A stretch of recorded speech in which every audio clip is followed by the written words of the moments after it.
حضرت ابو طلحہ رضی اللہ تعالیٰ عنہ سے روایت ہے کہ ایک روز رسول اللہ صلی اللہ علیہ وسلم بڑے خوش تشریف لائے تو فرمایا جبریل میرے پاس تشریف لائے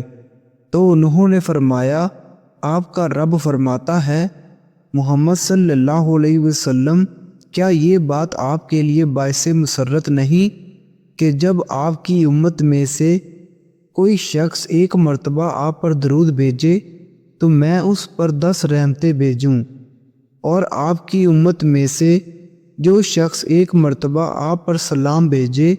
تو میں اس پر 10 مرتبہ سلامتی بھیجوں۔ مشکوٰۃ المصابیح حدیث نمبر 928۔ حضرت ابو ہریرہ رضی اللہ تعالیٰ عنہ بیان کرتے ہیں رسول اللہ صلی اللہ علیہ وسلم نے فرمایا جب تم میں سے کوئی سجدہ کرے تو وہ ہاتھوں سے پہلے گھٹنے لگا کر اونٹ کی طرح نہ بیٹھے، وہ گھٹنوں سے پہلے اپنے ہاتھ نیچے لگائے۔ مشکوٰۃ المصابیح حدیث نمبر 899۔